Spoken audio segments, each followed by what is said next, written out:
So this is a Fortepiano. This is the predecessor of the modern grand we know and love so much today. It's obviously much smaller, and this instrument has black and white keys the other way around. This is a copy of an instrument originally made in 1785 by a maker called Matthias Heilmann in South Germany, and it's absolutely the sort of instrument that Mozart would have played.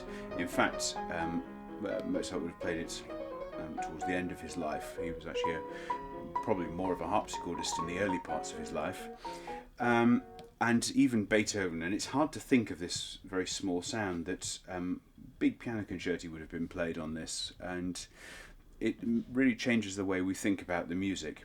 It's got very small leather-covered hammers, and we've got a wonderful array of special effects that these instruments do as well. This particular one doesn't have pedals, but what it does have are 3 knee levers under the keyboard. It gets all a bit complicated, but here we have a device called a moderator, and what that does is it pushes a strip of cloth in between the leather hammers and the strings. So if I press up with my right knee, this strip comes into play, and it gives me a very veiled, muted sound.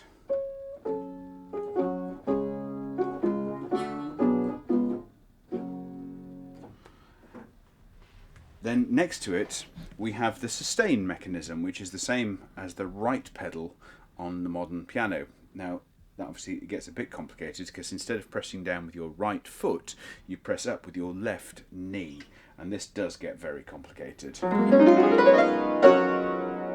the sound carries on forever. There's quite a difference though in the way that we use the sustain. It's a special effect here rather than something we use throughout a piece of music, and this gives us a rather wonderful tone colour, and Haydn calls for it in one of his sonatas, that we just open the pedal and just let the sound ring on. And I think certainly that was a very much part of piano technique right through, including Mendelssohn.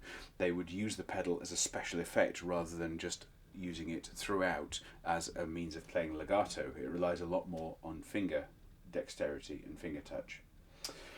Then the third knee lever on this instrument is a real special effect, and I'm sorry to all my colleagues in the bassoon section, because this gadget is called the fagotto, or the bassoon, and what it does is it pushes little leather covered strips of brass into contact with the bass strings and gives you this really quite nasty noise. Now the interesting thing is we have no idea what they used that for. They probably used it for dance music, they probably used it for sort of special effects. The best thing I can think of is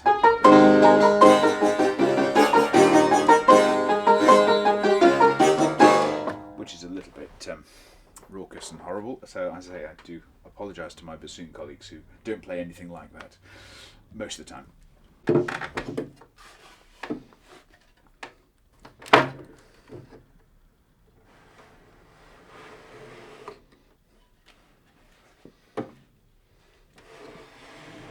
So here we have the Viennese piano action. It's a really simple thing where we have the key and then this tiny little hammer here. As we press the key, the whole action is lifted, and this little beak at the back catches the hammer and flicks it up.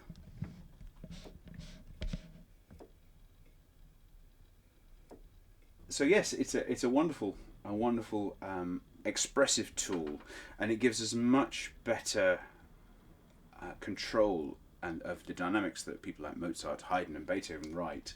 It's a much more appropriate sound world.